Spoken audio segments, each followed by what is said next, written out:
అంత పెద్ద స్టేజ్ మీద ఉండాల్సిన ఇలా మీ అందరి కోసం నేను ఎక్కడన్నా మీతోనే ఉన్నా. అయిపోయిందిరా అది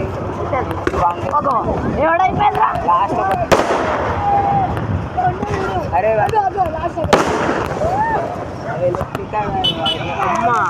అమ్మ ఏందో ఇది పద్మాక్షంలో కూర్చేద్దామంటే